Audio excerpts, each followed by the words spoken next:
Hoy, lamentablemente, no contamos con la compañía de las colegas de Tucumán que estaban en el simposio en Buenos Aires. Entonces, tres de ellas están regresando hoy. Ahorita me escribieron hace poco, nos estamos montando en el avión, pues. Y Constanza está haciendo la conexión hacia Italia porque va a participar en la Convención de Venecia, que es ahorita en unos días. Entonces, bueno, entonces em, hemos llegado a la sesión número 18, la última de este ciclo, que es el segundo, entonces la número 36. Se dice fácil, ¿no? Am, y hoy eh, va a presentar Sebastián Sánchez Segura sobre la no relación sexual y la formación del analista. Yo originalmente había anunciado, pero un poco automáticamente, sin pensarlo, que yo iba a hacer la interlocución porque a veces entre tantas cosas no me da chance de pensar en cambiarla, pues, porque la idea no es que esté yo siempre ahí. Entonces, bueno, afortunadamente recordé a tiempo y le pregunté a Madeline, le solicité pues que hiciera pues la interlocución y bueno, amablemente, hola Victoria, amablemente accedió. Luego que ambos leímos el texto, Madeline y yo, que envió Sebastián, nos dimos cuenta que hay un reto mayor. Ustedes se darán cuenta ahorita. No, no les adelanto punto para no quitarle la primicia a Sebastián. Entonces, es un texto, no me atrevo a decir, pues un texto precioso, texto excelente, que agradecemos mucho a Sebastián que comparta con nosotros. Más adelante comentaremos más. Hola, Cielo López, Beatriz, Eugenia. Y si alguien más se me escapa, me disculpa. Hola Pedro, ¿cómo estás? ¿Cómo Bien, bien, están bien, todos? bien. Beatriz desde Medellín. Hola, buenos días con todos. Bueno, buenos Hola, días Cielo. acá, mediodía. Bueno, ¿Cómo van? entonces, bueno, adelante, Sebastián Sánchez Segura. Muchas gracias. Hola a todos, buenos días. Pedro Pablo, ¿me dejarías compartir el texto, por favor? Ajá, un momentito, déjame, ya lo voy a hacer. Sí.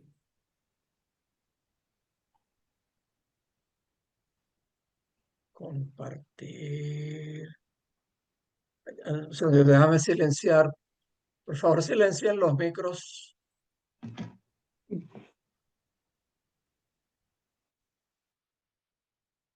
Ya lo voy a hacer, Sebastián. Ok, compartir.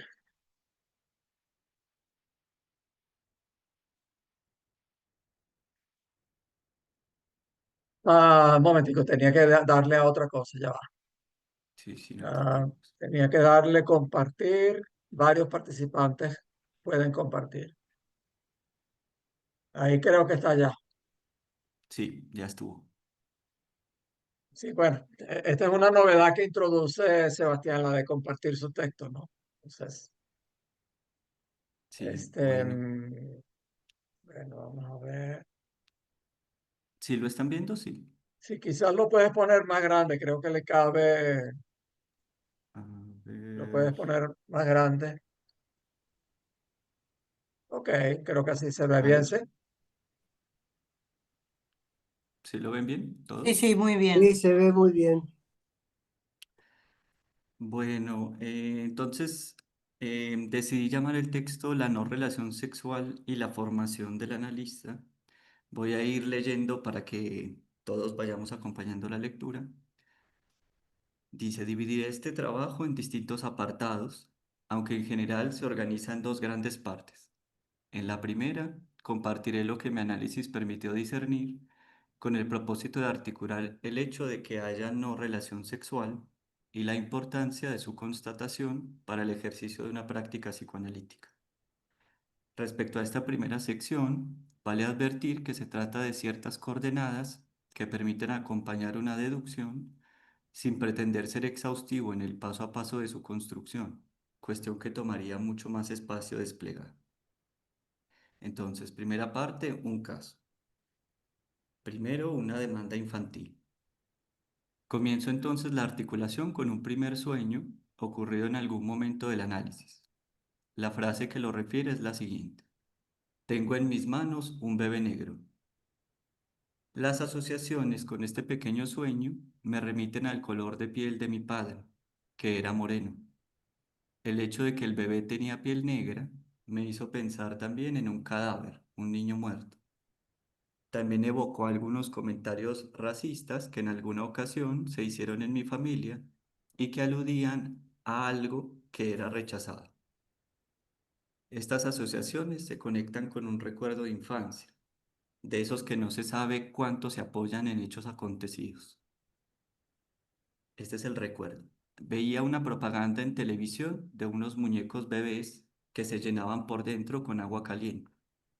Prometían simular muy bien la calidez del cuerpo de un niño real. Le dije a mi padre que quería ese muñeco. Yo era caprichoso con mis antojos, así que era una petición desesperada. Fuimos a la juguetería del centro comercial y preguntamos por el muñeco. Cuando mi padre lo vio, sonrió, se dio cuenta de que era un juguete para niñas, así que no pensó en comprármelo. Le supliqué que lo hiciera y le prometí que, si lo compraba, me iría a dormir solo a mi cuarto. En aquella época aún dormía en la habitación de mis padres. Era muy nervioso, temía la oscuridad, a los fantasmas, a los monstruos. No era un miedo infantil cualquiera, era verdadero pánico. Esta razón inicial me impedía aceptar dormir por mi cuenta.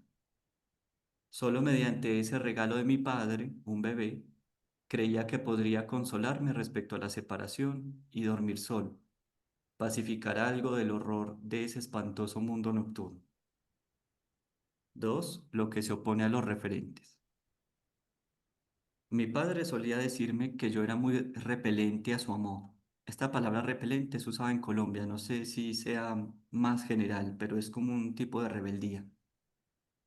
Lo evitaba, rechazaba su cariño, mostraba disgusto ante su cercanía. En mi familia tenía tres hermanos. Uno era el mayor, seguido de dos mujeres, y yo fui el último en nacer.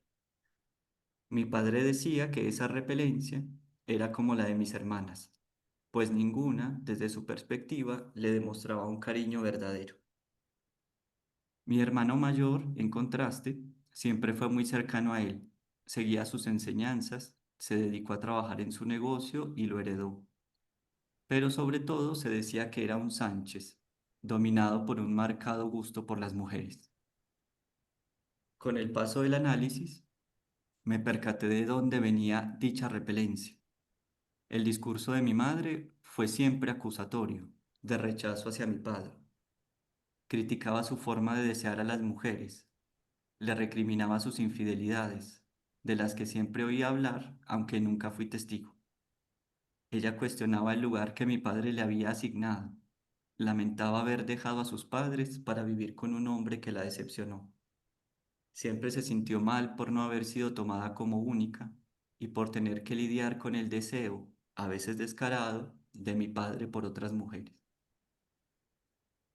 Por ser el menor, mi madre se apegó mucho a mí y yo, en correspondencia con su amor, sin saberlo, me adherí fuertemente a su reclamo. Adopté su crítica y la generalicé como un reproche de las mujeres hacia los hombres, que se me hicieron detestables en su relación con la sexualidad y el amor. Gran parte de mi posición y de mi síntoma respondía a la encarnación de esta protesta ante el otro, otro marcado por el sexo. Este rechazo a la posición masculina respecto al deseo sexual produjo en mí una enorme complejidad.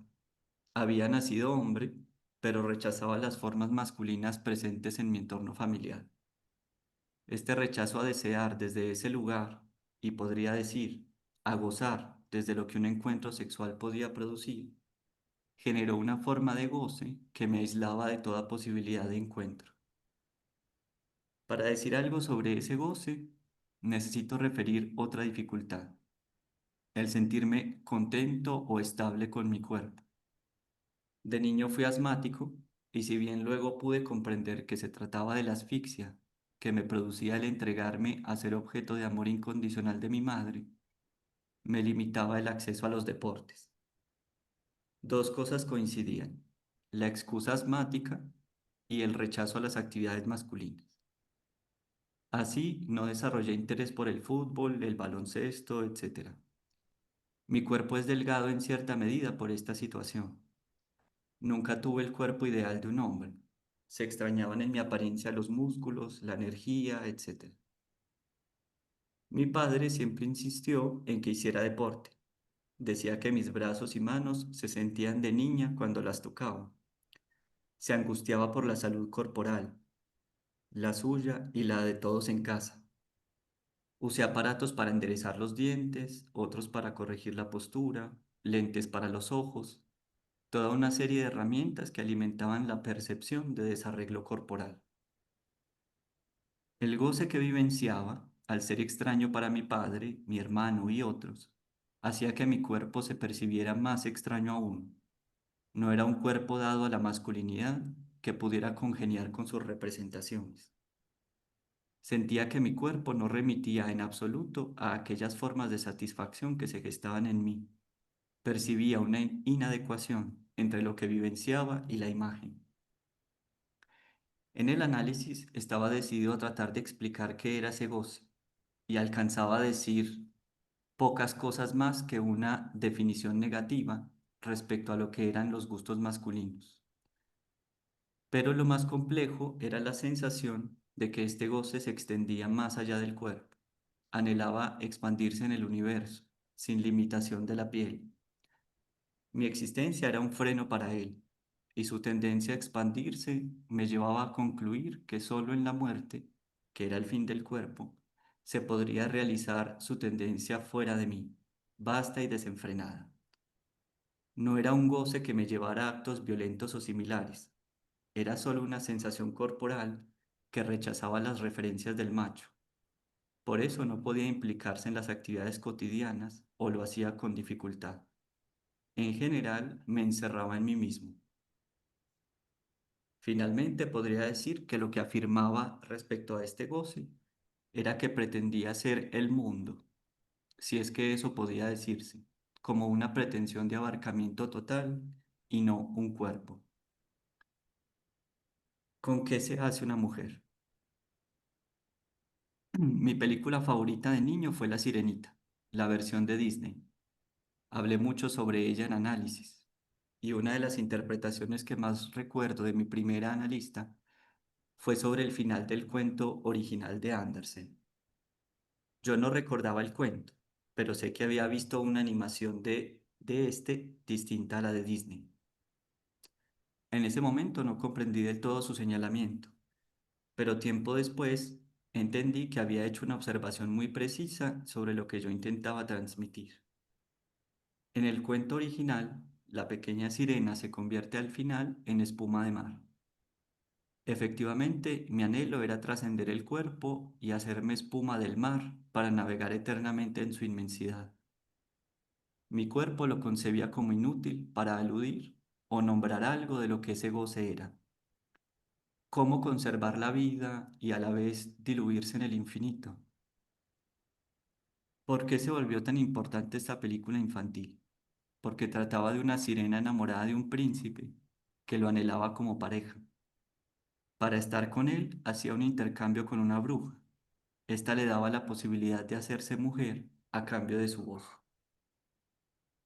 Yo era una persona de pocas palabras, aún lo soy, pero mucho más en la infancia y adolescencia.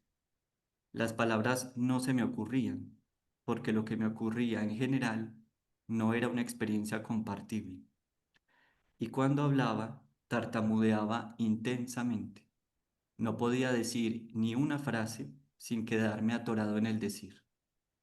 Yo no tenía una voz como resultado de lo que procuraba responder por la feminidad. Dice un parrafito aquí que es una canción de esa película de La Sirenita de Disney. Dice, los hombres no te buscan si les hablas. No creo que los quieras aburrir. Allá arriba es preferido que las damas no conversen a no ser que no te quieras divertir. Verás que no logras nada conversando a menos que los pienses ahuyentar. Admirada tú serás si callada siempre estás. Sujeta bien tu lengua y triunfarás. Esta es una línea de una de las canciones que amaba cantar de la película de Disney. Dar la voz era un pago obligado. Perderla afirmaba que ahí había una mujer. No se sabía que era una mujer, solo se la hacía consistir como lo mudo, definida a partir del deseo masculino. Perder la voz era una renuncia que parecía forzosa si se quería tener un lugar en ese deseo, una forma de existir para el otro. Definir a la mujer por el lado de lo mudo parecía muy consecuente con lo que me habitaba de goce y no podía decir. Era una apropiación de ser que contaba intrínsecamente con la construcción de una pérdida que se imaginarizaba como voz. Esto sitúa el precio de mi rechazo a la posición masculina. 4. Los efectos de un análisis. El análisis me dio la posibilidad de hablar. Hablar no es poder decir todo lo que habita el cuerpo, pero en el intento, las posibilidades de arreglárselas con ello aumentan y se introducen nuevas capacidades. Con el análisis fui sacando progresivamente a mi cuerpo del silencio, hasta donde pude, lo cual permitió generar un agujero allí donde no había podido tener lugar, por efecto del rechazo a desear desde el lugar de los hombres de mi familia. El agujero, que el falo puede posibilitar, no era un recurso para mí. Sabía que existía, sabía que estaba a mi alcance, pero me resultaba devastador concebir al otro como instrumento de satisfacción sexual. El agujero que se fue cavando en mi experiencia era el de la voz como anhelo, como recuperación de aquello que había entregado, fantasmáticamente, en sacrificio para ingresar al mundo de los seres sexuados de mi familia. La voz fue posible en tanto dejé de creer en un otro que la poseía, que me la hubiese arrancado, y al mismo tiempo, ésta adquirió un motivo sobre el cual apoyarse para emerger, un vacío que se iba gestando, una voz sobre lo que falta. Quinto, un par de sueños sobre la demanda. Este es el primer sueño. Estoy en Cabo Cañaveral, me acerco a un cohete, es inmenso, increíblemente grande. Siento el vértigo que se produce cuando uno está en las alturas y ve la inmensidad de algo hacia arriba. Y este es el segundo sueño. Estaba en Francia, quería ir a la Torre Eiffel, la buscaba y buscaba, preguntaba a las personas cómo llegaba hasta allá. Vi a mi padre sentado por ahí en un café. Nunca llegué a la torre. Estos dos sueños, junto con el primero del bebé negro y el recuerdo del bebé de agua caliente, me permitieron deducir una de mis demandas inconscientes. Le demandaba a mi padre y al hombre que me diera y sostuviera aquello de gran valor que yo suponía que él tenía y podía ofrecer, un falo para hacerme deseante. El bebé negro, que representaba un bebé muerto, aludía a la imposibilidad de tener y dar vida como lo hace una mujer biológica. Yo no tenía un falo vivificante, no tenía un bebé consuelo que pudiera sacarme del cuarto de mis padres y afirmar mi independencia deseante. Debo aclarar que en el fondo el rechazo se debía no al falo en sí mismo, sino al uso que el hombre hace de él. Aquel resentimiento por los hombres nacía de la frustración de lo que suponía que no me fue dado, pues partía del supuesto de que ellos contaban con la potencia de ofrecerlo. Esa frustración enorme era proporcional al tamaño de mi demanda hacia esos hombres, demanda de satisfacción, demanda desesperada de respuesta. Todo esto se simboliza en el cohete y la Torre Eiffel, productos humanos de enorme tamaño que reflejan la medida de mi insatisfacción. Mi creencia en el falo, atribuido al hombre como objeto de su posesión, era inmensa. Me llenaba de expectativa y esperanza. Al darme cuenta de que esta creencia era una demanda injustificada, infantil y vana, porque no hay tal hombre que pueda responder con esa potencia, entendí que el falo no existía. Era una creación de mi deseo, la suposición de algo que todo el mundo quiere y nadie puede tener. Porque el falo es eso, la suposición de un objeto capaz de sostener la afirmación del sexo en la consistencia de la demanda. 6. Virajes. La relación con mi padre mejoró muchísimo. Me alegra sin medida que esto haya ocurrido antes de su fallecimiento. Compartí con él unos últimos años de considerable amor. Poder reconocer que le había demandado lo imposible y que ese imposible era incestuoso, me permitió amarlo sin expectativas desmedidas. Comprendí que mi rechazo era un reclamo de mujer, que como hijo no me correspondía, porque había sido muy buen padre. Sin alguien a quien reclamar por mi situación, porque no quedaba otro que pudiera responder por el susodicho falo, me quedaba entonces el trabajo con el deseo, que ya había dado frutos mediante otros soportes, como el amor y las posibilidades de la voz. El haberme reconciliado con mi padre me permitió tomar identificaciones masculinas. Podía ser semblante de hombre en la seducción, el comportamiento, la manera de expresarme. Podía ser semblante porque había descubierto lo cómico del falo y su falta de esencialidad. No hay falo que haga verdaderamente al hombre. El falo es un elemento imaginario que permite creer, y con ello accedí a una vida más amplia en el campo del deseo. Durante una etapa del análisis, al construir lo que era mi posición fantasmática, pensé que era como Andrómeda, una mujer destinada al sacrificio ante el monstruo Keto, encadenada al cuerpo, sin deseo que aguantara la devoración del goce. Igualmente, mi madre católica promovía un goce sacrificial que prohibía la vivencia del deseo. En su palabra había un fuerte repudio al sexo. Tras mejorar mi vínculo con mi padre, mi hermano y las figuras masculinas en general, me fue posible identificarme con Perseo. Me arrojaba al camino del deseo, dejando atrás el sacrificio y lanzándome a la aventura. A una de mis analistas, la segunda, la dejé en el momento en que, antes de ir a la sesión, tuve una fantasía. La fantasía dice, siendo Perseo y tú Medusa, corto tu cabeza. Esta imagen remitía a la suposición de saber. Ya no había saber alguno que un analista pudiera representar. Se me hizo evidente que no existía una manera de responder por la mujer ni por la relación entre hombres y mujeres. Solo había aquello que el desear podía producir para mí, en este nuevo camino sin certezas. Solo quedaba la aventura que me guiaba hacia lo desconocido, pues ese monstruoso otro había perdido la cabeza. Otro día, al salir de la sesión, me vino una frase de la nada. Apareció en mi mente la frase "el hijo de nadie". Era una frase tremendamente extraña. No le encontraba sentido respecto a lo hablado ese día. Estaba totalmente desarticulada y me inquietó por largo tiempo sin poder deducirla. Transcurrido un lapso, comprendí que se trataba de una respuesta que se me imponía. El hijo de nadie había sido yo. En mi rechazo a la posición masculina, había negado asumir el apellido Sánchez. Había deambulado solo, sostenido por las fantasías maternas. Ahora decidí reinscribirme en los Sánchez mediante el amor expresado hacia mi padre. Pero esta frase también me definía en el presente.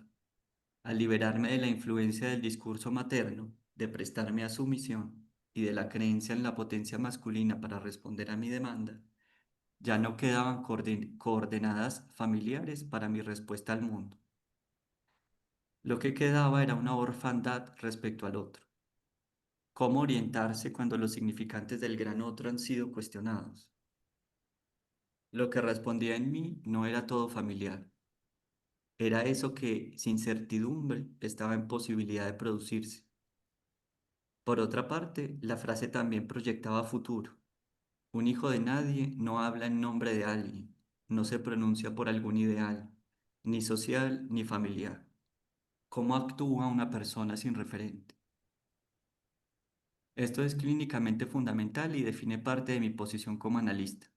Si el analista se pronuncia respecto a lo que falta, entonces no hay gran otro que conserve su cabeza para saber, ni siquiera Freud o Lacan.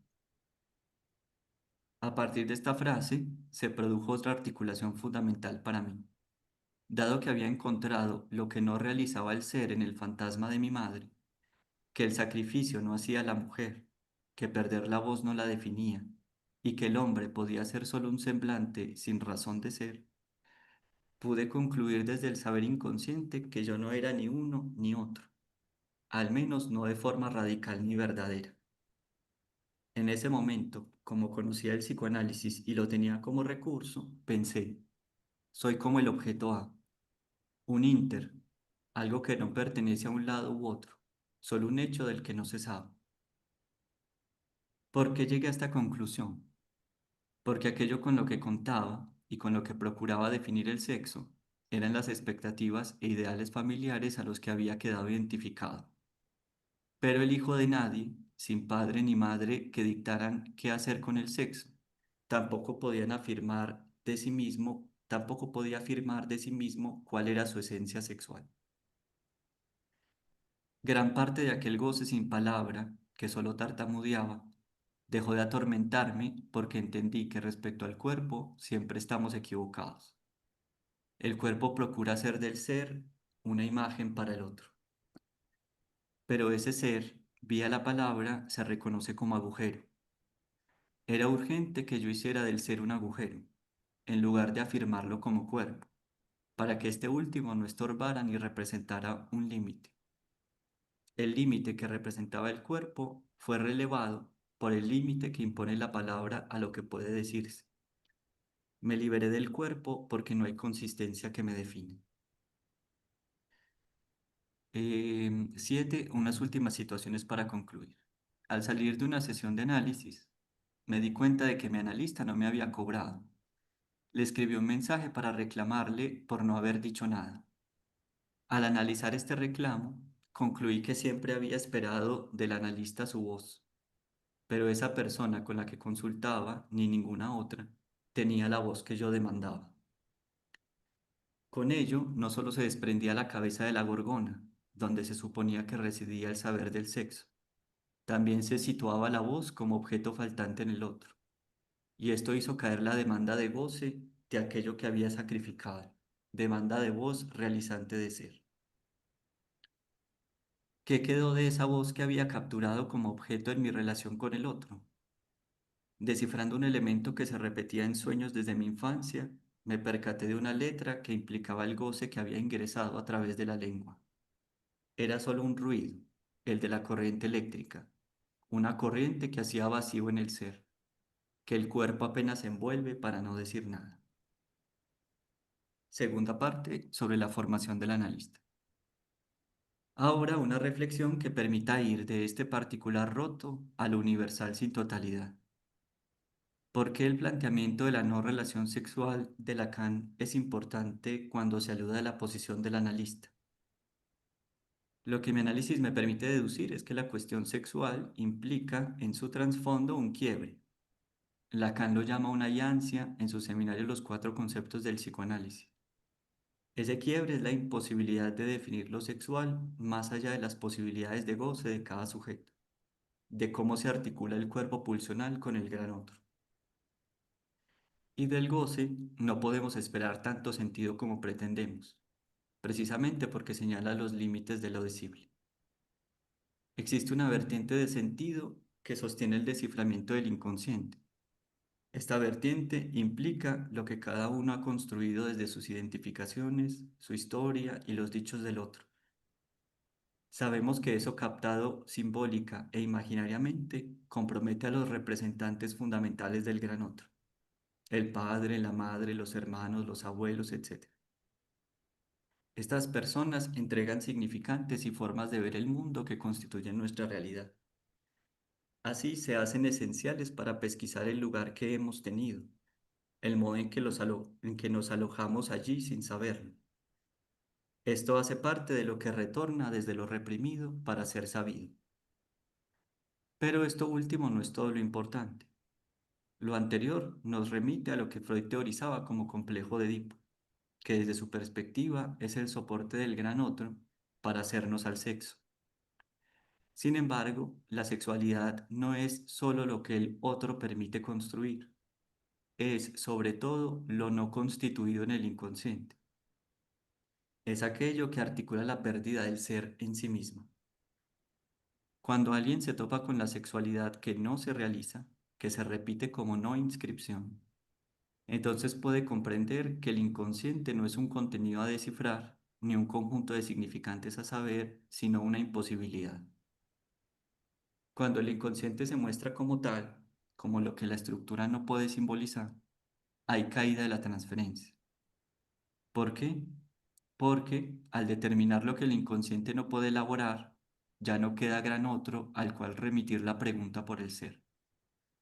El sujeto pierde interés en el inconsciente como productor de sentido. En mi caso, se produjo un desencanto y un rechazo del inconsciente como sentido, porque el sexo, en el trasfondo, no posee ninguno. Solo existe la marca en el inconsciente, una marca que no dice nada respecto a la mujer, al hombre o a lo que se es, una marca vacía que determina la construcción misma de lo simbólico, pero en su raíz es apenas un elemento indeterminado, dispuesto a producir sentidos, pero que en sí mismo carece de otra consistencia que la de un generador, una potencia, un agujero desde el cual emergen los apoyos del ser. El Edipo es insuficiente para dar cuenta de lo que el inconsciente es como agujero, porque el Edipo nos remite al gran otro, nos engancha a él en la forma de lo prohibido y lo prohibitivo. Es lo que el otro nos muestra como vedado dentro del campo de lo que puede representarse y saberse. Pero esto no es el fundamento. Lo verdaderamente valioso son los límites de lo que puede saberse en sí mismo, ese borde donde el inconsciente ya no soporta más y no puede más que caerse. Este caer del inconsciente del lugar valorizado que ocupa durante el análisis implica para el sujeto el no reconocimiento de sí en el saber o en el campo del otro.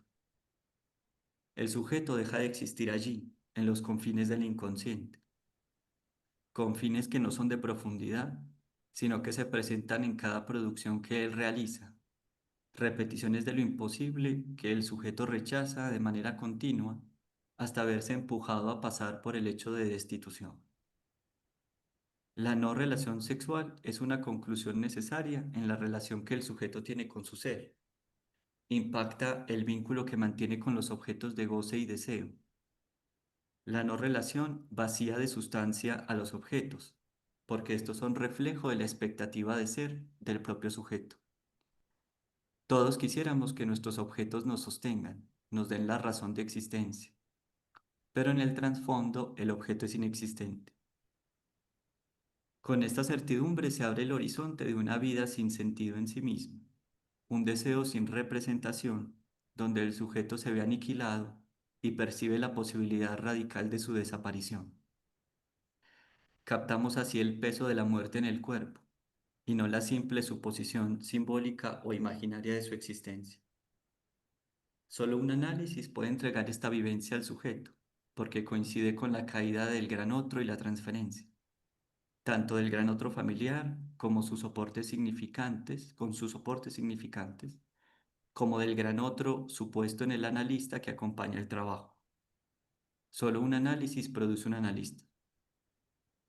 Un analista es aquel que está en la posibilidad de dar a otro su deser, para que allí pueda gestarse el gran otro y el semblante de objeto causa deseo de cualquier paciente.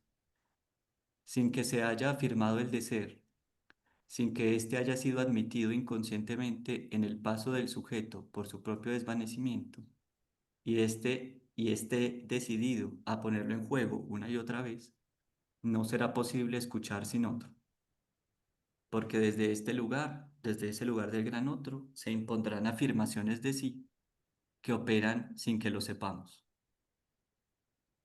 Nadie sabe cómo se afirma su ser en el inconsciente anticipadamente. Estas afirmaciones se juegan a nuestro pesar y pueden obstaculizar el análisis de otro al imponerse como defensa ante la destitución subjetiva que permite al analista ocupar el lugar que le corresponde.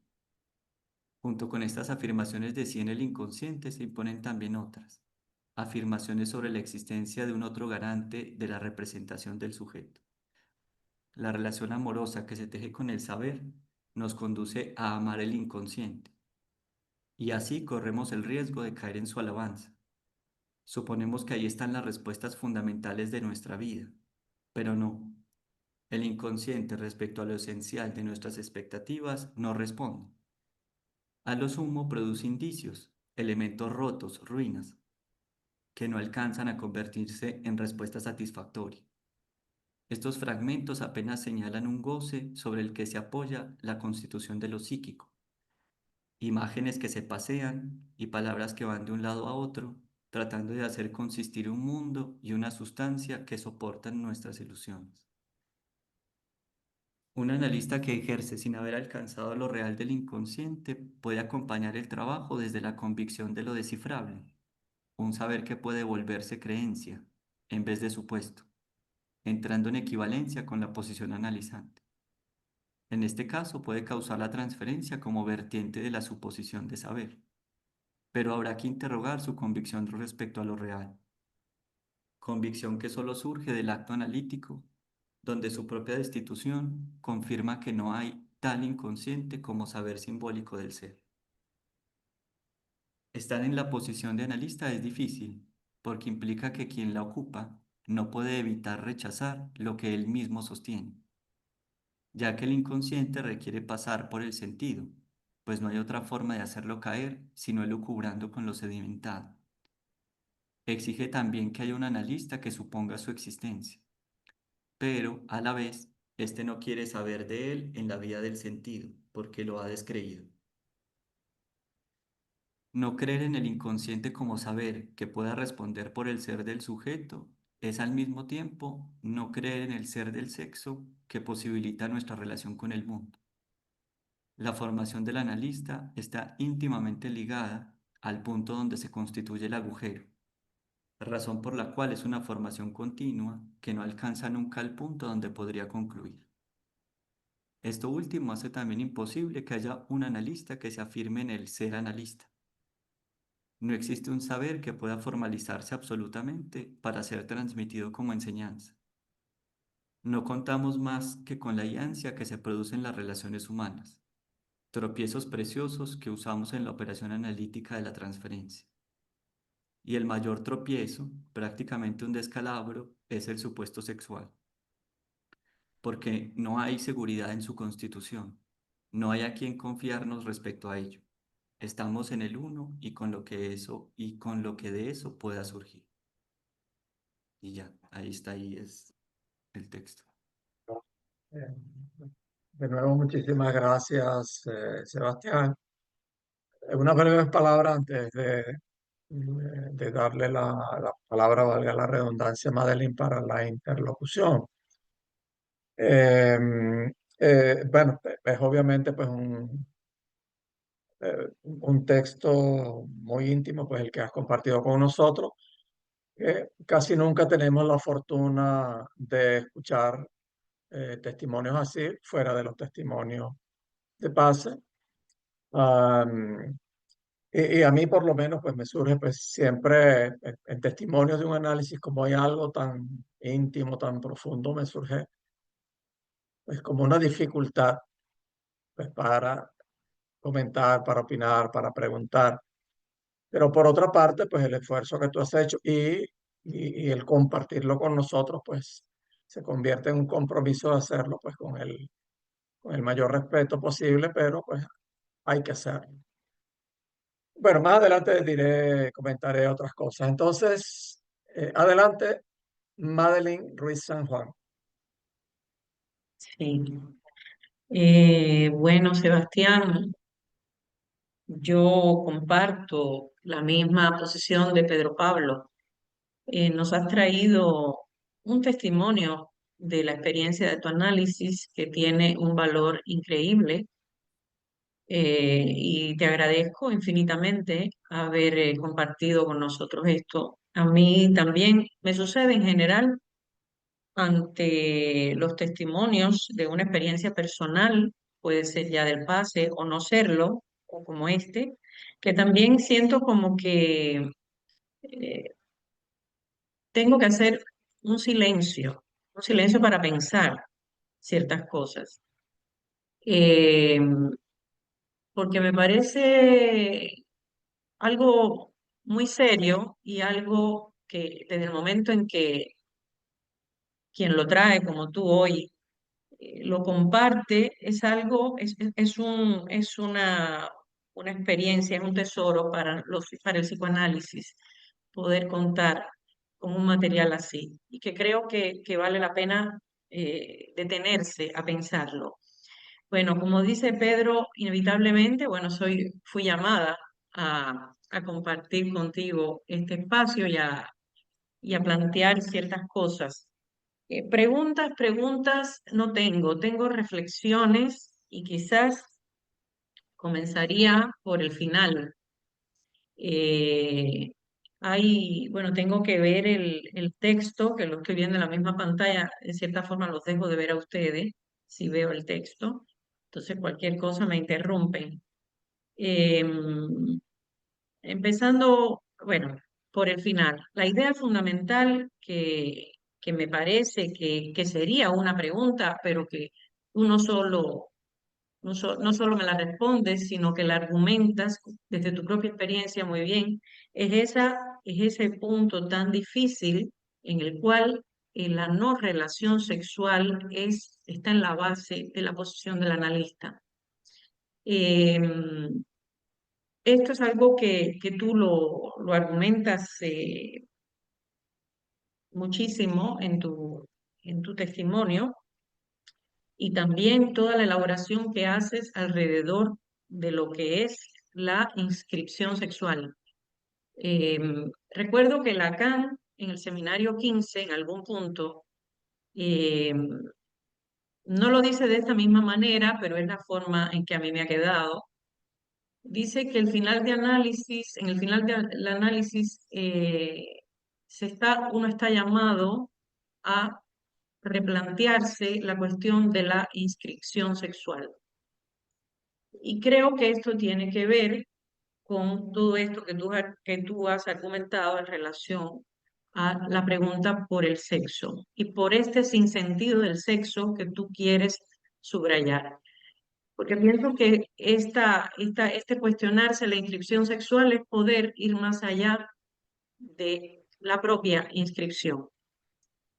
Es poder descubrir este sinsentido del sexo que tú has querido subrayar muy bien. Yo, en este sentido, bueno, hay varios puntos en el texto en el cual tú te refieres a esto que para mí es de las cosas más valiosas que veo en tu presentación. Eh, Está la cuestión, bueno, la última frase la retomo, donde tú dices, y el mayor tropiezo, prácticamente un descalabro, es el supuesto sexual, porque no hay seguridad en su constitución, no hay a quien confiarnos respecto a ello. Estamos en el uno y con lo que de eso pueda surgir. Pues bien, partiendo de ahí, me planteo una idea a propósito, y bueno, un poco como homenaje a Pierre Bruno, que acaba de fallecer.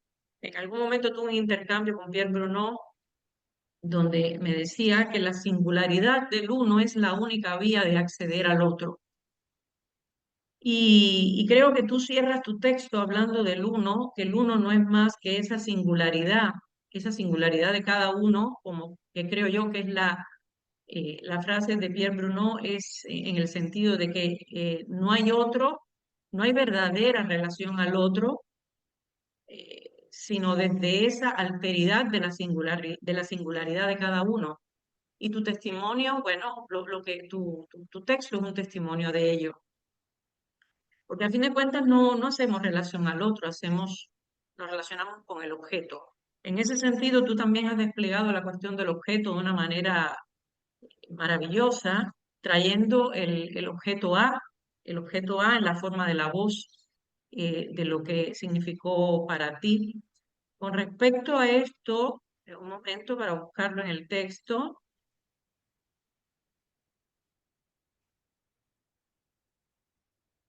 Eh, un momentico, por favor, para ubicarme.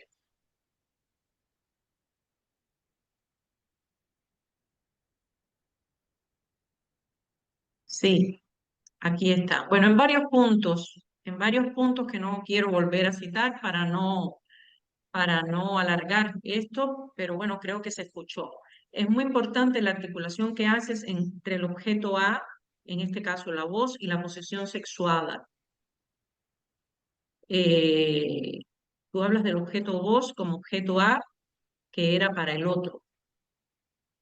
Dices, como mudo encontrabas una forma de habitar el goce de la mujer con mayúscula que no existe. Este goce no te permitía reconocer o asumir tu propio deseo.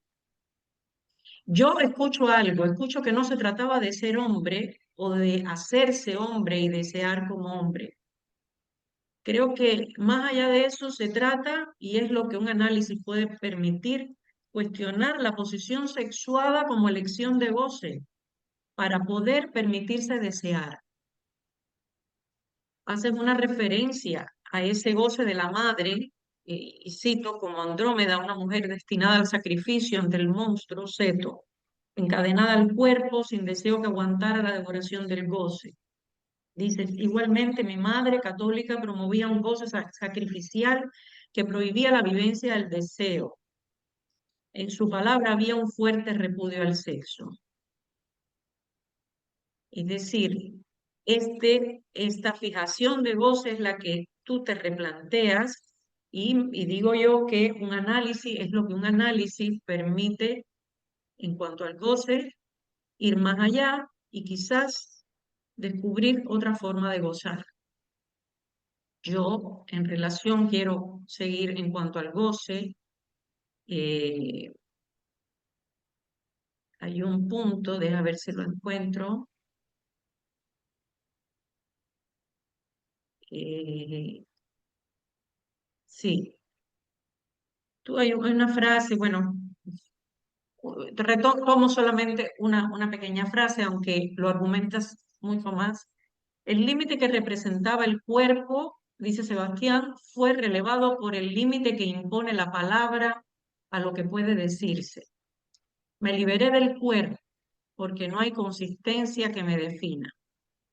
Esto es muy interesante porque la cuestión del goce en relación al cuerpo me parece que es muy importante eh, en lo que como experiencia constatar al final de un análisis, ¿no? Y yo traigo una pregunta para reflexión, para un poco pensar, y es en qué sentido, es una pregunta para debatir, no es solo para Sebastián, por supuesto, en primer lugar para él. Digo, ¿en qué sentido y en qué no nos liberamos del cuerpo? Para Sebastián se libera uno del cuerpo simbolizado por el significante que lo marca. Pero ¿qué cuerpo queda tras un análisis? Es la pregunta por el goce y por lo real biológico, más allá de un análisis concluido. ¿Qué se puede decir de ello? Sebastián nos dice más adelante, y del goce no podemos esperar tanto sentido como pretendemos, precisamente porque señala los límites de lo decible. Bueno, lo dejo como una invitación a reflexionar. Y por otra parte, Sebastián, me parece que es preciso discernir, y yo creo que queda claro, no es una pregunta precisamente, queda claro en tu testimonio. Es preciso discernir la diferencia entre aquel goce que tú sentías que se extendía más allá del cuerpo y que solo podía terminar o solo podía realizarse, no terminar con la muerte, y el goce suplementario femenino. Eh, Creo que está claro que no se trata de lo mismo y yo al menos lo he leído. Bueno, me llamó también en relación al objeto A, el objeto vos. Ya me pareció, y no sé si, porque no dan muchos elementos en este punto, me remitió un poco al testimonio del pase de Pastora Rivera, eh, porque hablas de la letra, dices, me percaté de una letra que implicaba el goce que había ingresado a través de la lengua, era solo un ruido. Y tú hablas también del ruido como pastor en su testimonio, y me pregunto, ¿no? Si no será del mismo orden, ¿no? De la lana, de la lana, sí. Bueno, creo que esto por el momento, no sé, voy a un poco cerrar aquí, si acaso después hay tiempo diré algunas cosas más. Sí, hay otros puntos también muy importantes, pero bueno, eh, lo discutiremos todos. Ok, Sebastián. Y muchas gracias, Madeline, por esa lectura. Me gustó muchísimo lo que dices. En esto que decías de la invitación de Lacan a argumentar sobre la no inscripción sexual, que yo también pienso que fue algo importante que quería transmitirles. Es que finalmente todos tenemos como unos ciertos elementos, identificaciones muy importantes que todos defendemos y las defendemos pues como inconscientemente. Elementos que se toman como esas figuras fundamentales, sea el padre, la madre o otros cercanos, ¿no? Y esa defensa férrea que nosotros tenemos a esas identificaciones sostienen también lo fantasmático, por ejemplo, ¿no? Entonces, lo que no queremos dejar caer en el fondo es eso que nos enlaza amorosamente con esos otros fundamentales. Y en eso también está implicado el cómo uno se sitúa como en una cierta posición sexuada respecto al sexo. Y finalmente el asunto es que si uno no defiende esas identificaciones, esos vínculos de referencia sexual, digamos que el riesgo que uno corre, que uno percibe con la angustia inconscientemente, es que uno mismo queda sin lugar, ¿no? O sea, que uno queda destituido, borrado, sin referencia respecto a lo que uno puede ser en el campo de ese otro, ¿no? Si uno es hombre, si uno es mujer.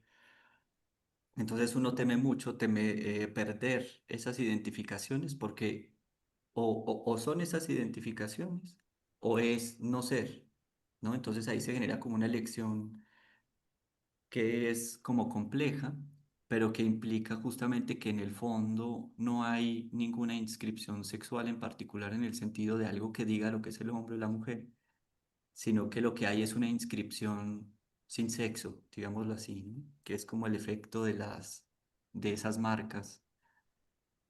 Entonces, por eso también me gustaba lo que luego decías de respecto al desear o el efecto de un análisis que es como un desear sin estar delimitado por posición sexuada, o posición sexual, no sé, que implica precisamente eso, ¿no? Que es como encontrar un deseo, como en este caso que yo les digo, como pienso que funcionó para mí, que es como atrapar la voz como un fundamento para el desear y la voz no es ni de hombre ni de mujer, ¿no? O sea, es simplemente la voz y eso libera un poco el efecto de esas identificaciones, siendo pues como un puro vacío sexual, ¿no?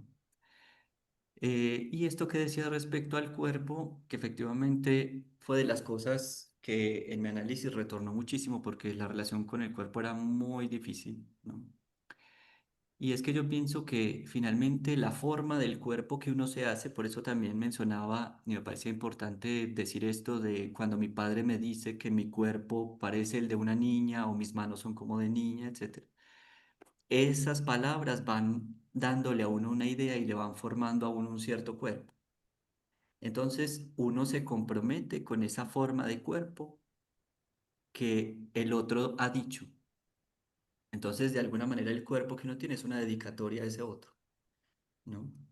Y otra vez se juega, yo pienso, la misma circunstancia y es o esa figura corporal que yo le doy al otro porque el otro la ha dicho así, o no ser.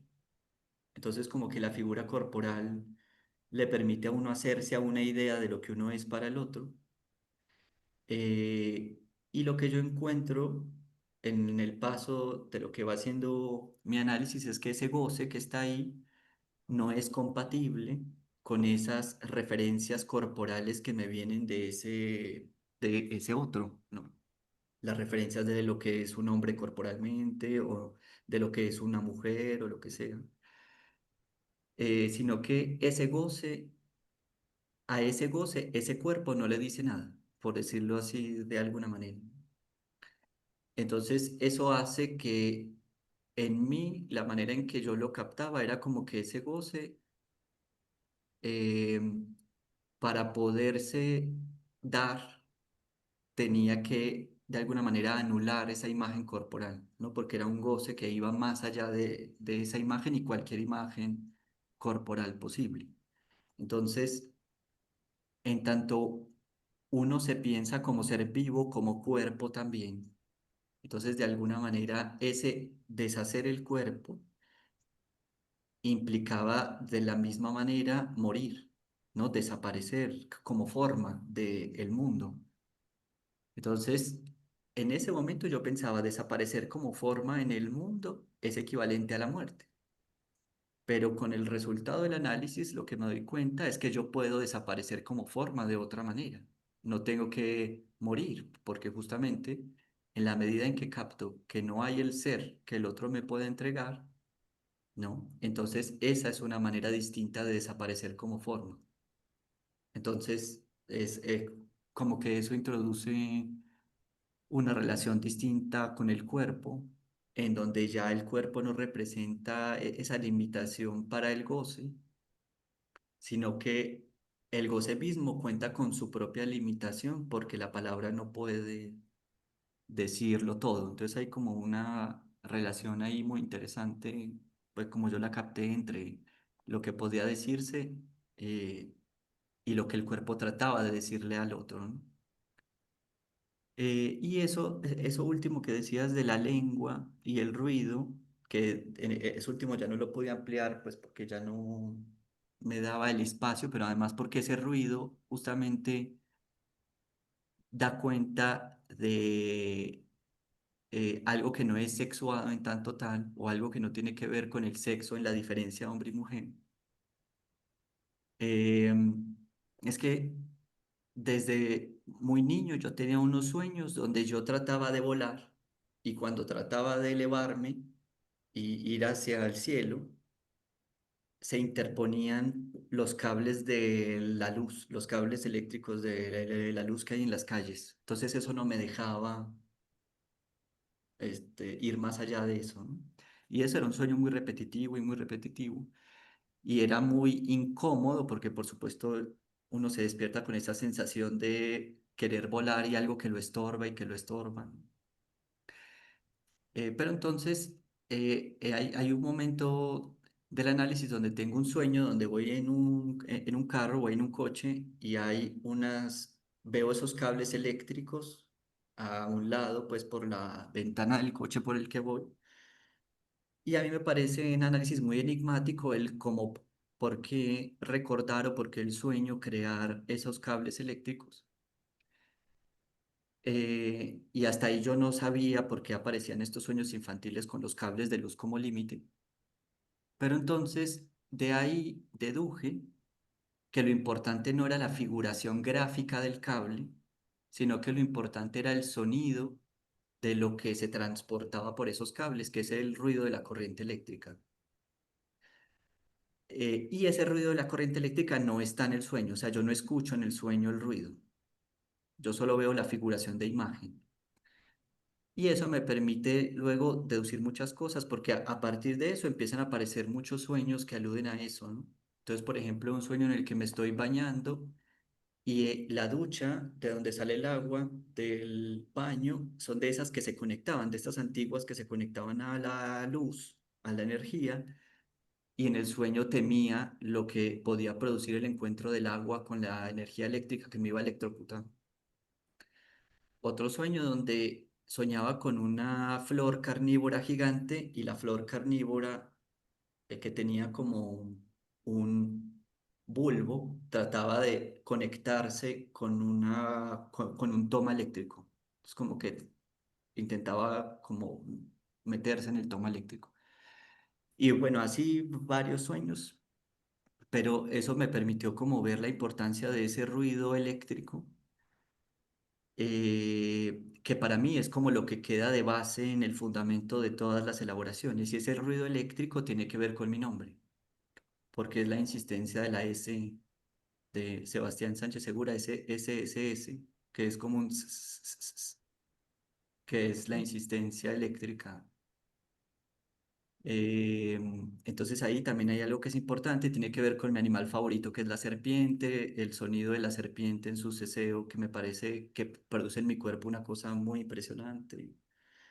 En fin, entonces eso como que abrió toda una dimensión, pero es una dimensión de un ruido que es sin sexo, que no alude sexualmente a nada, pero crea el mundo. Es como la manera en que lo pienso. Pues ya.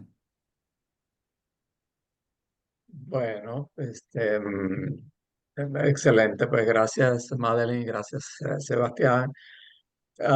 Seguramente Madeline tiene otros comentarios y preguntas, pero si te parece, Madeline, los dejamos y lo hacemos un poco más adelante. Yo voy a permitirme tomar primero el derecho de palabra. Ah, ustedes saben, me conocen, pues, y saben que en general, pues, tengo pues, un tono humorístico, pues, cuando procede, pues. Aquí no es tan fácil porque hay algo sagrado, pues, cuando se comenta, pues, una cuestión testimonial. Pero bueno, valga que el primer título que Sebastián me propuso para cuestión de un año fue el sexo y la formación del analista. Entonces, la verdad es que yo me asusté. Yo dije, coche, ¿qué quieres hablar de este jovenzuelo? ¿Será que hay que hacer sexo desenfrenado para formarse como analista? Yo no se lo dije así, pues, porque, pero trato de ser delicado, pues. Entonces, hasta que llegamos, lo que tú quieres hablar es de eso. Entonces me tranquilicé, es de la no relación sexual y la formación del analista. Pero varios comentarios sueltos. Me pareció fantástico este síntoma asmático tuyo. Podríamos decir que es un síntoma, un momentico para quitar algo aquí, un síntoma conversivo. Pues, supongo pues, que eso se terminó completamente, pero es fantástico. Pues como asociar eso pues con la asfixia que producía entregarme a ser objeto del amor incondicional de la raza. Ok, cosa curiosa, fíjate que tú hablabas de que no habían los signos, algunos signos, pues, del cuerpo ideal de un hombre, ¿no? Entonces, no dice mucho, dice músculo, pero que no lo ve, ¿no? Algo visto, volumen, pero dice energía. Es interesante, ¿no? Uno ve aquí una tremenda energía, una energía que, una energía potencial, valga, pues, a la metáfora con la electrodinámica. Y esa frase que tú dices en un párrafo más adelante donde dice, en el análisis estaba decidido a tratar de explicar qué era ese gozo. ¿Dónde más puede uno poner tanta energía? La mayor parte de los análisis, bueno, no me atrevo a decir la mayor parte, muchos análisis cesan porque no hay esa energía para llegar hasta allá, sino que se cede ante el horror a saber. Ok, hay algunos parrafitos pues, que me suenan un poquito poéticos, como cómo conservar la vida y a la vez diluirse en lo infinito. Claro, tú lo explicaste antes, a qué te refería, pero dicho así solo suena muy poético. Curiosamente, una página más adelante, tú dices, la voz fue posible en tanto dejé de creer en un otro que la poseía. Poseía es un anagrama de poesía, cosas del lenguaje. Am, bueno, para no terminar con las observaciones, hacer un par de preguntas cortas, En la séptima página, tú dices un parrafito corto. En ese momento, como conocí el análisis y lo tenía como recurso, pensé, soy como el objeto A, un inter, algo que no pertenece a un lado u otro, sino un hecho del que no se sabe. Un inter es como una iancia. Eh, Sí, sí. Muy interesante es. Interesante eso. Em, ok, esto sí es una observación, un comentario, pues, que me atrevo a hacer sobre la parte clínica. Cuando tú hablas de esa sesión en que hay, yo me atrevo a decir, un acto fallido, pues allí, que no le pagas al analista. Entonces tú dices, me di cuenta que mi analista no me había cobrado, lo cual es interesante porque es una interpretación, porque el analista no cobra. Ujú. Podría uno decir, sino que uno paga. Es muy interesante que tú dices, no me había cobrado. No solo eso, sino que le reclamo porque no me cobró. El otro no me cobró. Yo siempre Ujú. estoy esperando que el otro me cobre. Bueno, un atrevimiento mío. Y otro que te pido que comentes más del lado teórico. Este, bueno, que dicho sea de paso, pues eh, puedo comentar otra cosa. Pues hace 2 años cuando invité a Sebastián a incorporarse al seminario, yo le hablaba de las características pues, del seminario, lo que quería poner en práctica, y una era de que no fuera pues, una cuestión meramente teórica, de abstracción teórica, sino que siempre hubiera una reflexión clínica detrás. ¿Eh? Sebastián tiene una influencia pues, de una escuela, de una cierta corriente pues, bastante teórica, bueno, y entonces hemos hablado numerosas veces de esto. Y este trabajo que nos trae hoy es un ejemplo magnífico, creo yo, de de una reflexión teórica que tiene antes, que tiene antes una reflexión clínica. Eh, Parece fantástico, pues. No una mera abstracción montada pues en las nubes, ¿no? Bueno, fíjate que tú dices, y esto sí es un comentario ya de tipo teórico, tú dices, el límite que representaba el cuerpo fue relevado por el límite que impone la palabra a lo que puede decirte. Fíjate que tú dices ahí que el límite lo impone la palabra. Ujú.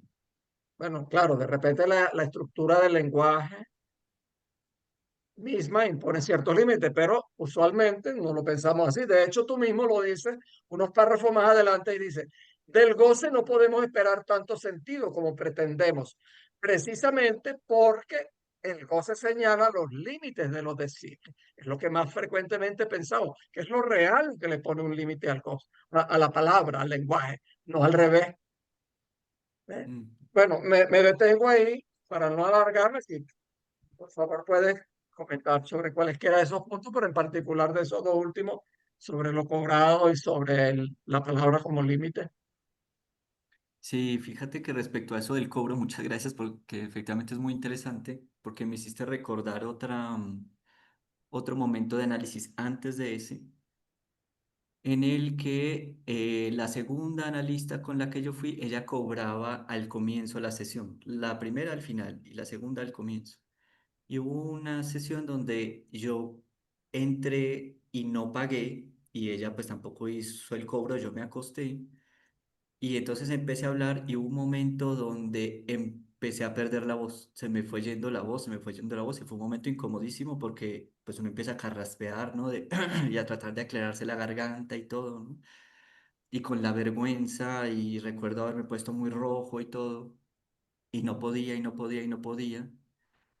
Y yo estaba pues en medio de una desesperación súper grande y cuando de repente caí en cuenta, claro, es que no le he hecho el pago y no pagué al comienzo, entonces eso se cobró. Entonces me cobró con la voz quitándomela para que yo no pudiera decir nada. Y entonces estaba pagando con la voz. Eso está muy implicado en esto que les decía del asunto fantasmático con la voz y que la voz es lo que el otro se ha cobrado como para poderme inscribir como sujeto, digámoslo así. Y efectivamente, ahora que tú lo dices, hace un contrapunto con este otro momento clínico donde el analista no hace el cobro Y entonces en vez de reclamarle o en vez de pagar fantasmáticamente con la voz, me doy cuenta que esa voz no hay. Y entonces eso cambia toda la dinámica, ¿no? Es como la comprensión de ese agujero que hay en el otro. Eh, y sí, claro, era porque de alguna manera yo estaba enganchado con el asunto, fantasmáticamente con el asunto de lo que se le debe al otro y lo que hay que pagarle y lo que hay que retribuirle y todo eso. Y de esto último tienes razón, sí, efectivamente el goce es el que aplica el límite a la palabra, porque decir que el lenguaje impone un límite también hace como meter imaginariamente esto que tiene que ver con el poder y del sometimiento. Pero sí, es un límite que no depende de ningún poder y sometimiento, sino simplemente el goce no se puede pasar por la palabra, este, al menos de forma total, completa. Bueno, ok, muchas gracias de nuevo, Sebastián. Entonces, bueno, levanten la mano con la señal de costumbre, lo que lo que se atrevan a preguntar y a comentar. Bueno, si no, Madeline y yo seguimos preguntando y comentando, así que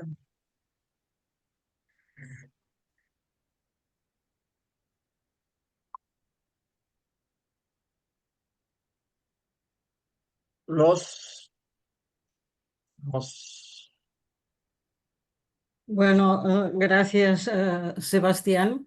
Realmente has presentado algo muy complejo a fondo y esclarecedor quizá en otras cosas. Lo digo porque justamente estamos trabajando en la federación la nota italiana, que el punto clave es la no relación sexual, y es lo que presenté en Madrid, con lo cual tuve que seguir bien seguir elaborar cuestiones de Colette Soler con relación a la nota italiana, que es realmente un texto alucinante. Entonces, yendo a tu presentación, hay varias cosas, hay muchas cosas, y por tanto no voy lo que me ha sugerido, en primer lugar, es la cuestión del goce y el cuerpo, porque la cuestión del cuerpo como sustancia gozante, si no, no se entendería casi nada del psicoanálisis. Bueno, nada me parece, ¿no? Entonces, primer punto es este que me parece en la primera parte, cuando tú hablabas, esto era una pregunta, no sé si podías decir algo más, cuando tú decías el goce que anhelaba expandirse en el universo, más allá del cuerpo. Si podías decir algo más. Y después hay un punto que creo, el recorrido que haces por los goces, me parece que necesitaría todo un debate enorme, desde el goce fálico, el goce del objeto, de la voz, el goce de la letra. Y finalmente la cuestión del goce, no hay relación sexual, me parece que ahí hay todo un debate que es interesante. Voy a concretar algo a partir también de lo que decía Madeleine del final, porque es lo que más tuve que trabajar y que más me ha interesado y que es un punto que no es fácil en Lacan, que es la cuestión del S1 solo, que no se une a otro significante. Entonces, ¿cómo poder esta cuestión del uno solo? Esta cuestión del uno solo, yo creo que hay un punto clave en Lacan, es lo que realmente que es el seminario 19, es decir, el S1 como rasgo unario, por tanto, base de las identificaciones, y ahí me parece que hay un punto que tú has tocado con relación al otro. Entonces, por una cuestión rasgo unario, pero a partir del 19 y todo el resto del último Lacan, Es el S1 uniano, no unario, sin el otro. Y entonces esta cuestión del S1 sin el otro, me parece que cuando tú al final decías S1, ¿no? Justamente lo escuchaba de este lado. ¿Y cómo entonces esto, qué quiere decir? ¿O cómo entenderlo respecto a la no relación sexual? Es la inscripción de cada cual en estos unos que podemos, que Lacan a lo largo de su enseñanza, el uno fálico, el uno de la letra, el uno de la no relación sexual, etcétera, es estos unos que entiendo como límites que el sujeto encuentra en la cura.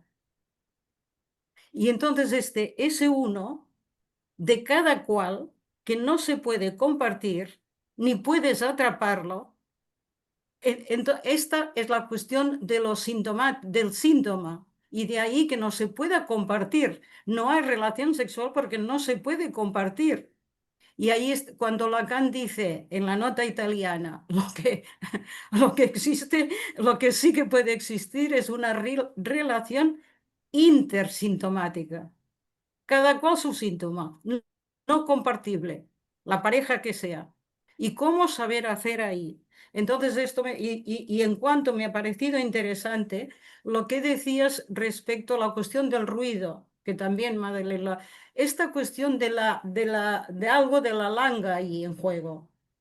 Porque cuando el S1, cuando este S1 fuera del otro, solo, que no puede unirse a otro significante, puede reconvertirse, y esto ya Miller tenía ya en el 2014, había trabajado mucho esto, puede reconvertirse hasta poder, entre comillas, encontrarlo en el traumatismo. Es decir, en el encuentro con la langa, antes del lenguaje.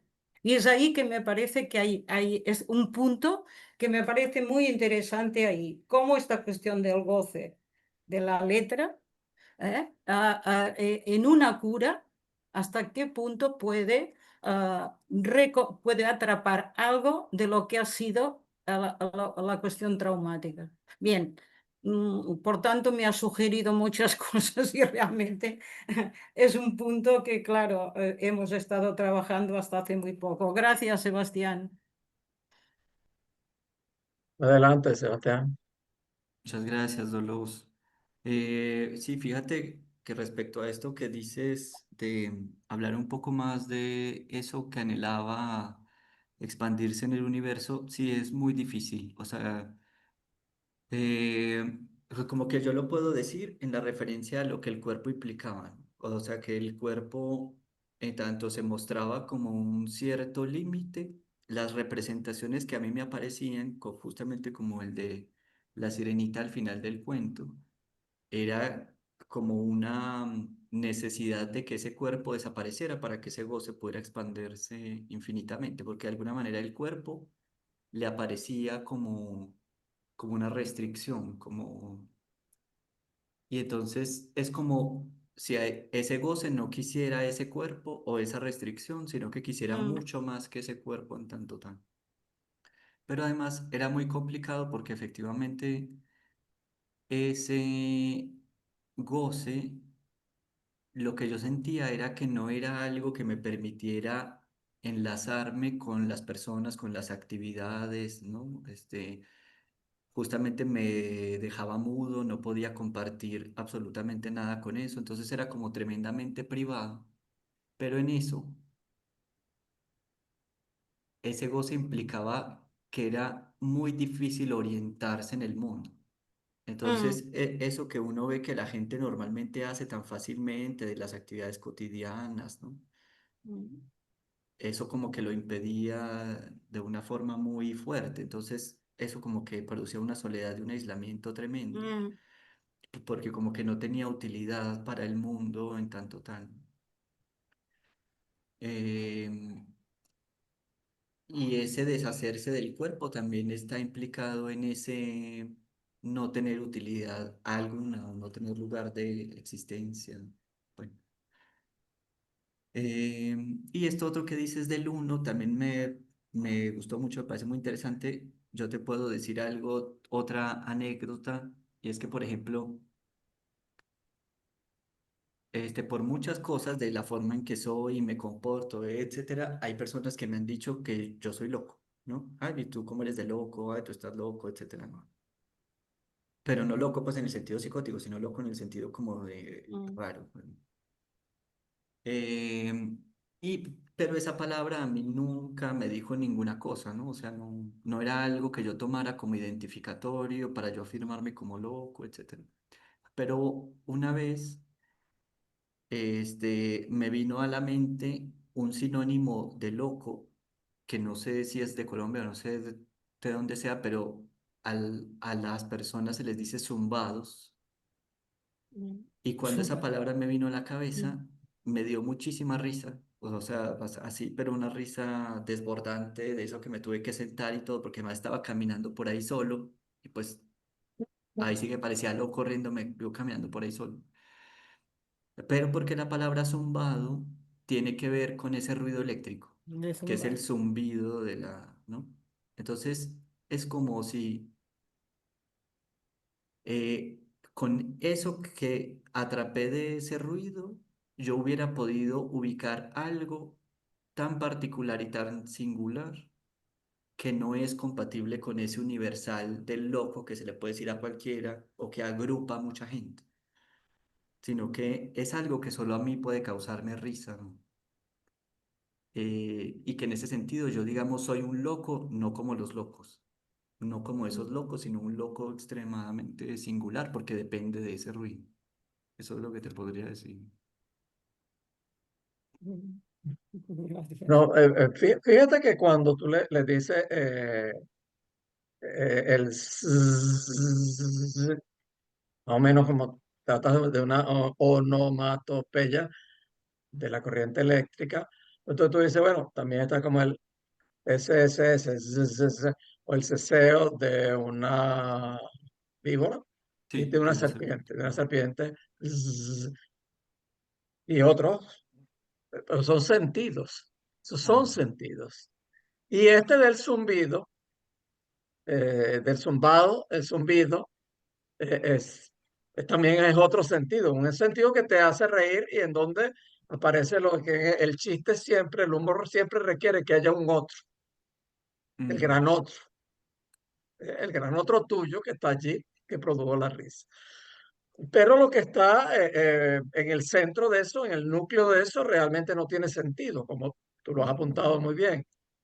Es algo más bien que es del orden de la lana.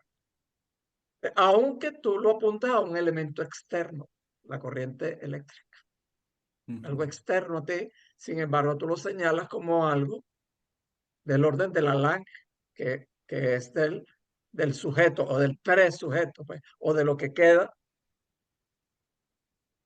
en el periodo prelingüístico del prelenguaje en el sujeto. Sí, Eh, sí, eso es muy importante porque sí, hay maneras de referir lo que son todas esas, ¿no? También, por ejemplo, el sonido de las cigarras, que se escuchan en la noche, ese ruido que es a veces insoportable. Entonces, todos esos ruidos aluden a lo que hay ahí, pero sin poder concretar como este es, no, o sea, son como cosas similares, ¿no? mm, Bueno, es un goce fuera del cuerpo. Es un goce en el cuerpo, pero también fuera del cuerpo. Esto lo has señalado. Ok, bueno, a fastidiar un poquito aquí a mis amigos que hacen tan buenas preguntas y que hoy están así como tímidos. Jorge Escobar, Margarita Santizo, María Antonieta, que hacen tan buenas intervenciones. Entonces hoy nos tienen castigados y no quieren intervenir. ¿Qué dice Caliope? Que está muy pensativa ahí. Tony, Pero Pablo, es que me quedé muy conmovida del testimonio de, bueno, que no es testimonio de lo que Sebastián pudo lograr transmitirnos. Entonces, déjame pensar a ver si se me ocurre una pregunta. Muchas gracias, Sebastián. A ti. este, Bueno, algo yo, entre otras cosas fantásticas que logra aquí Sebastián, es como ilustrar de una manera encarnada por qué es tan fundamental la no relación sexual en el análisis. Y el tener presente eso, no para decirle al paciente, al analizante, no, no, miren, no hay no relación sexual, no se trata de eso, sino saber que eso está en él, que es inevitable que esté en él o en ella, pues.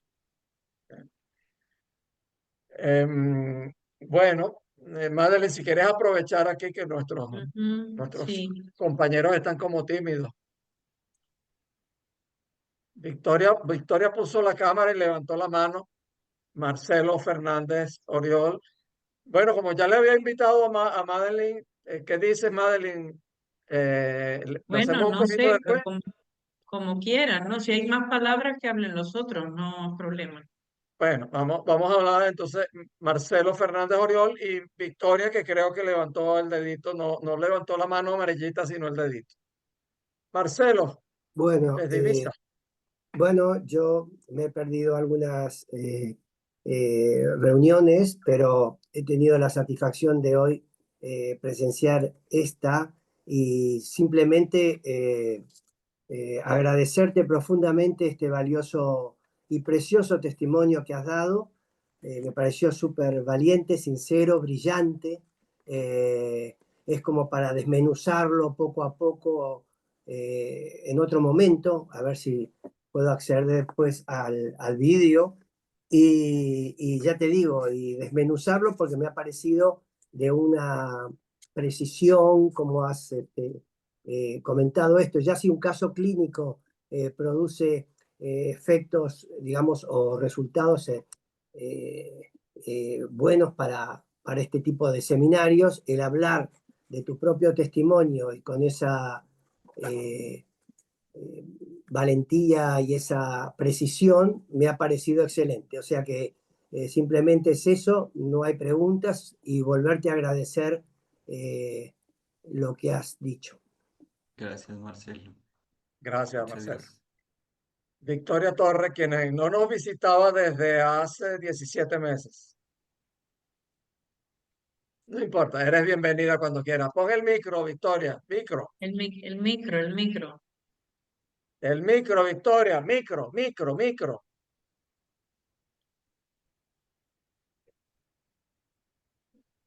Vale. Hola, buenas tardes. Bueno, es que Victoria desde Asturias. se me complicaron los lunes y no me podía asistir. Bueno, yo no me conocéis, yo vivo en Gijón, en Asturias, donde tenemos un foro desde hace 30 años o así. Y me pareció muy interesante todo lo que habéis propuesto y el testimonio de Sebastián, indudablemente. Yo quería aportar una idea que a lo mejor os parece rara, ¿eh? Estoy estudiando bastante a fondo el goce en Lacan, entonces me llamó la atención que en el seminario 20 Lacan dice que el goce del objeto femenino consiste en una idea. Si queréis os leo exactamente el párrafo donde lo dice. Dice, de la negativización que recae en el goce del órgano de la copulación en la medida que es el que define al presunto macho, a saber, el pene, de ahí surge la idea, dice entre paréntesis, estas son palabras escogidas, la idea, surge la idea de un goce del objeto femenino. Dije que surge la idea, no el goce, que por supuesto es subjetivo. Bueno, pues yo me pensé que cuando tú comentaste cómo empezó ese goce medio infinito que trascendía el cuerpo, pensé que podía ser una idea del goce femenino que tiene efecto en el cuerpo, porque efectivamente lo que tiene efecto en el cuerpo es el significante. Nada viene del cuerpo, ¿no? No hay nada prediscursivo, como dice Lacan muy enfáticamente.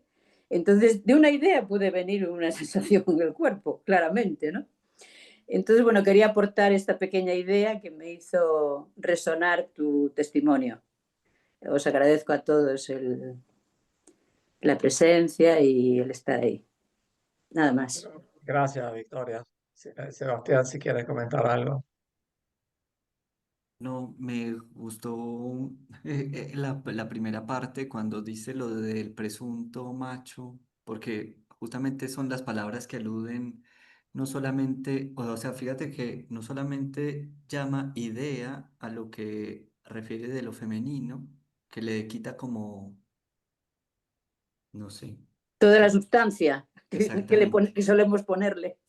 pero también se la quita al macho cuando dice Exactamente. presuntamente macho, ¿no? O sea, Sí. como que lo que hace es como, sí, poner en tela de juicio a ambos, ¿no? Ujú. Está muy bien. En efecto, tú, pues, en cierta forma hablas de la otra cara de la moneda, Sebastián, cuando hablas del semblante de hombre, el semblante masculino. Bueno, vamos a darle la palabra a Pepa y luego a Madeline, que nos tiene guardadas otras cosas muy sustanciosas allí. Bueno, lo siento, pero me tengo que marchar. Gracias a todos, ¿eh? Ya Bueno, os Gracias, veré en una hasta Victoria. próxima luego, ocasión. Victoria. Hasta luego. Bienvenida cuando quieras. Yo también, lo siento mucho. Hasta la próxima. Adiós, Bye, Dolores. Ajá. Dios. Adiós, Adiós. hasta Bueno, luego. pues, Adiós y nada, gracias, Sebastián y Pedro y a A todos y a ustedes. todas. gracias. Chao, Buenas, Margarita. Ajá, Pepa. buenas tardes, en primer lugar, y Sebastián, muchísimas gracias por esta ponencia, para mí ha sido maravillosa y creo que es la vez que he oído hablar como más directamente de todo lo que atañe al cuerpo. Durante toda la escucha me han estado resonando en la cabeza como todos los problemas de la psicosomática, también por esos dichos, por eso tu mano parece no sé qué, es como femenina y tal, como todo esto de lo significante o de los dichos paternos pueden estar afectando al cuerpo de una forma realmente importante, ¿no? Entonces, no sé cómo formular todo lo que tengo en la cabeza, porque lo tengo todo así como un poquito en ebullición, todo lo que acabo de oír, pero me gustaría también un poco si podías decir algo en relación a la psicosomática o también en relación a todos estos problemas de obesidades, de fibromialgias, de anorexia, todo esto que atañe tan directamente al cuerpo y que está hoy día como tan presente en todos los casos que tenemos y que normalmente muchas veces se habla de cosas, pero no se aborda directamente el cuerpo como tal en muchas de las conferencias que vamos, de las ponencias y de todo esto. Gracias. Gracias, Pepa. Sí, fíjate que ahorita que lo decías, pensaba que efectivamente yo podría decir que el análisis fue como un recorrido, como los avatares del cuerpo a lo largo de la vida, ¿no? Y del análisis en sí mismo, desde el comienzo, cuando decía lo del asma, que finalmente es algo que se padece corporalmente y que es horrible, el sentir que uno se queda sin aire. Y pues yo pienso que cuando uno es niño se siente como con menos recursos frente a eso. Entonces, desde eso que es quedarse sin aire y que ahora que lo pienso, quién sabe hasta dónde ese quedarse sin aire implicaba el no poder decir nada, también quedarse sin voz para decir cualquier cosa. Y que eso hace pasar al cuerpo como a un silencio, como a algo que uno vive, pero que no, de lo cual no puede decir mucho. Al momento, bueno, y otra cosa es lo del el haber sido tartamudo, porque en serio yo era tremendamente tartamudo, o sea, no podía decir una sola frase sin que me quedara pegado en la frase. Y pues yo creo que ahorita pueden escuchar cómo mi habla es fluida, eso también hace parte de los efectos del análisis. Y algo que no mencioné ahí era que un síntoma muy frecuente eran dolores de garganta. Y entonces yo me enfermaba muy recurrentemente, 2, 3 veces al mes, me tuvieron que extraer las amígdalas. Eh, entonces el enfermar de la garganta era supremamente frecuente y eso también fue algo que con el análisis desapareció, pero que estaba enganchado a esto que tiene que ver con la voz y las posibilidades de la palabra.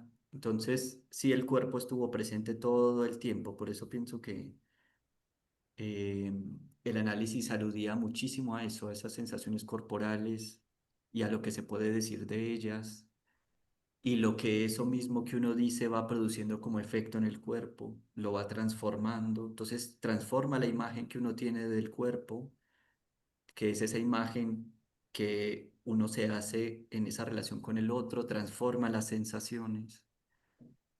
Eh, entonces yo pienso que sí, que se trata en parte justo de eso, cómo vivimos un cuerpo, ¿no?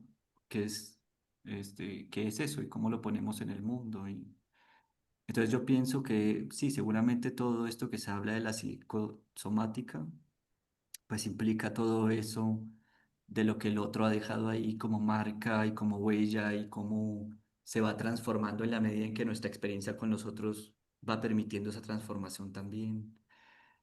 Entonces sí, yo pienso que hay algo que es fundamental, muy importante. Ok, Gracias. gracias. Más adelante comentaré algo sobre eso, Madeleine, Bueno, y luego Tony. yo tengo dos puntos. Bueno, uno quería volver sobre la cuestión del goce, que es bastante complicada. Insisto en que hay que diferenciar y creo que a mí me parece escucharlo en el texto de Sebastián, en la experiencia de Sebastián. Hay una diferencia entre ese goce que que existía desde siempre, de un cuerpo que lo limitaba y que él lo vive a través de esa fantasía de perder la voz para poder encarnar la mujer a través de la historia de Sirenita. Yo pienso que, sin embargo, es allí, en ese goce, en mi opinión, no remite al goce femenino en tanto otro. Me parece que hay ahí, es decir, nada más que Sebastián, y Sebastián a mí me parece precioso esto, y si, bueno, y si quieres, eh, más allá de este encuentro podemos conversarlo, pero hay algo ahí que está por discernir y que es bastante complicado en relación a esa sustancia del goce que puede confundirse con el goce femenino, porque el goce femenino implica una alteridad, implica un momento de deshacimiento de cualquier pertenencia. Entonces, yo pienso que quizás habría que hacer ahí en lugar de ser un lugar de referencia a una supuesta sustancia del goce de la mujer, de como una mujer que pudiera existir fantasmáticamente, creo que el goce femenino transporta a una experiencia de total, no sé, a veces me faltan las palabras en español porque no hablo mucho español, de total, no me viene, no pertenencia, ¿no? Ahora no me viene de otra forma. Esto era un punto. Y lo otro que quería un poco remarcar era que él dice que esa posibilidad de poder amar a su padre, de poder lograr amar a su padre en algún momento, a mí me remite, él lo llama como reinscribirme en los Sánchez. Claro que no se trata del Edipo, no es cuestión del Edipo, pero sí es una cuestión de nominación. Yo escucho que hay una nominación que es de la estructura nueva, diferente, a través que pasa por el padre como nominación. Y creo que es una nominación sí que anula. Entonces, creo que hay una transformación de la estructura a través de esta experiencia. No sé, Sebastián, esto me atrevo un poco porque bueno, pude leer el texto con cierto detenimiento, me atrevo a decir un poco más, pero me encantaría escucharte. Sí, Madeline, eso que dices del nombre me parece muy interesante. Cuando lo dijiste pensaba que finalmente el asumir el Sánchez era simultáneamente como asumir lo que había sido la historia que me determinaba, ¿no? O sea, que es como asumir el hecho de que hay esas marcas, esas huellas y ese inconsciente y que de ahí se viene de alguna manera, ¿no? O sea, eso es lo que uno tiene, eso es lo que ha sido y pues nada, ¿no? O sea, no hay manera de borrar eso. Eh, pero es interesante porque sí hay como una relación entre poder asumir que eso ha sido así, pero en tanto mi posición de rechazo cede. Entonces como que eso le permite a uno aceptar eso que le ha venido de ese otro, sobre todo el padre, pues en mi caso, ¿no? Eso que ha venido y que como que implicaba tanto rechazo. eh, pudo ser aceptado en esa reinscripción de los Sánchez, que es finalmente, sí, aceptar ese padre y esa madre y eso que ha sido y pues hacer como se pueda con eso. Entonces sí, sí, y sí, algo tiene que ver con la nominación, efectivamente, como que algo se nombra de esa posibilidad. Mm. Quizás no habría también una redefinición de Sánchez. Sí, yo pienso que sí, claro. Esa redefinición tuvo que haberla, que justamente ya no pasaba por ese asunto de un hombre macho, que va para tras las mujeres, etcétera, etcétera, Mm. sino que era ese padre amado. Entonces implicaba, o sea, como que Sánchez inicialmente en mi familia es los hombres que tienen una pasión por las mujeres. Eso era. Entonces cuando en mi familia te decían, ah, es que tú eres un Sánchez, apuntaban a eso. Entonces como que ese era el significado. Sánchez es un hombre que infiel y que apasionado por las mujeres, etcétera. Pero en ese punto de volverme a nombrar con ese apellido Sánchez, soportarlo y llevarlo y cargarlo y todo eso, eso implicaba ya no reconocerlo por esa vía de los hombres y su relación con las mujeres, sino por la vía de lo que soy como hijo. O sea, soy Sánchez por ser hijo y no por ser hombre. Y que como hijo había algo del amor implicado que me permitía esa admisión. Sí. Tony, Bueno, se me ocurrió una pregunta. En la experiencia que tengo del trabajo con los niños, la dificultad de representar la muerte es muy difícil a veces, ¿no? Entonces, por ejemplo, el asma es una forma de alguna manera, de tomar contacto con esa posibilidad. Entonces, eso por una parte. Y por otra parte, que no escuché por fin cómo se resuelve el asunto, la representación de la muerte, así como no hay relación sexual.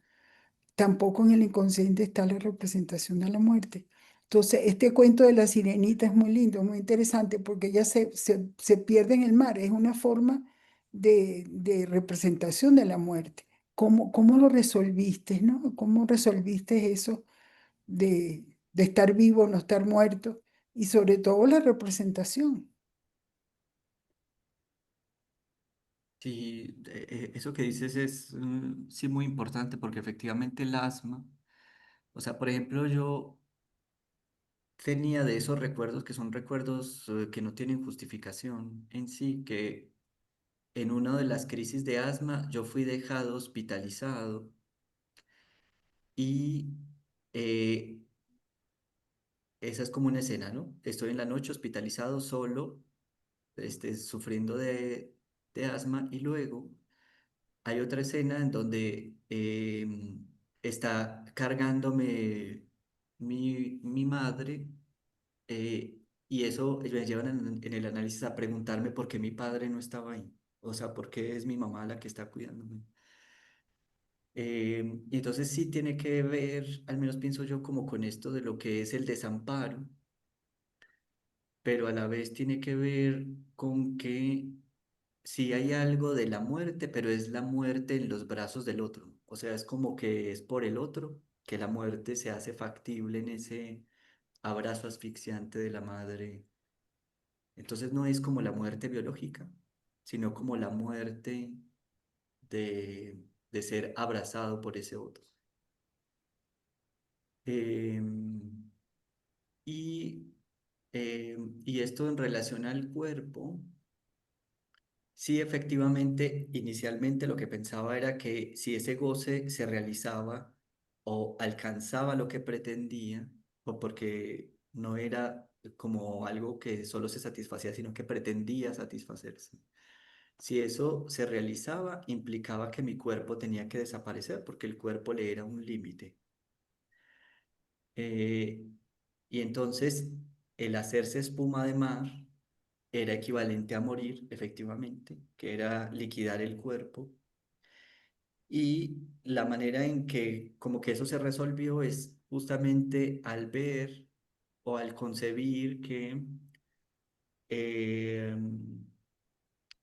que había algo ahí de irrepresentable o había algo ahí de lo que no se podía hacer, que no se podía hacer por la vía del cuerpo, ni se podía hacer por la vía de la palabra, ni de la representación. Eh, y entonces eso que queda como eso de la muerte que es indecible, que es distinto a la muerte del cuerpo en tanto tal, que también es como indecible, es como si se ataran dos indecibles, o más bien, lo que nosotros decimos de la muerte es una manera de aludir a ese indecible, es como una forma de representar lo indecible. Eh, este, entonces, cuando hablamos de la muerte, lo que hacemos es como tratar de decir eso que no pasa por la palabra para nosotros mismos de la experiencia. Entonces, como que el haber reconocido eso, que hay lo indecible, como que de alguna manera transformó eso que era, o sea, en vez de morir, más bien lidiar con lo que no se puede decir en tanto tal. Entonces, como reconocer eso que es indecible, algo así.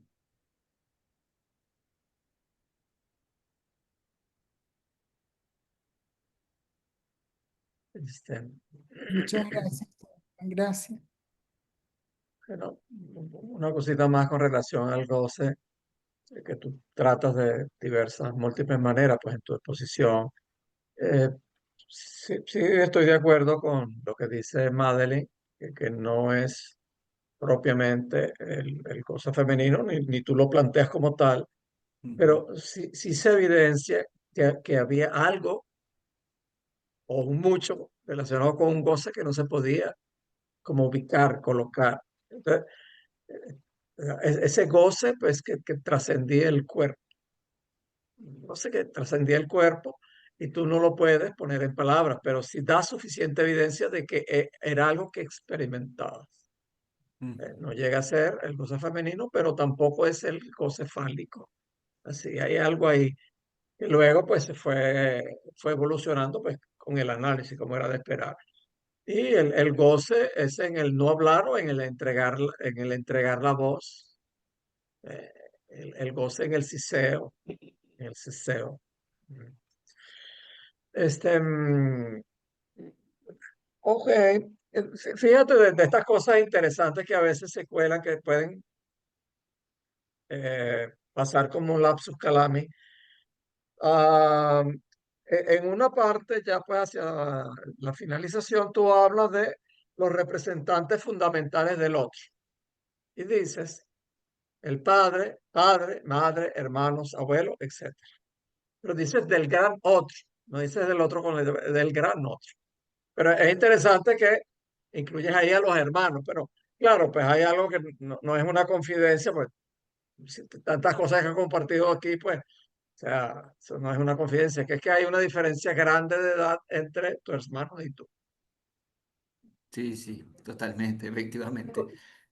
Por ser menor y mucho menor, pues yo tuve muchas mamás y papás que mis hermanos tenían.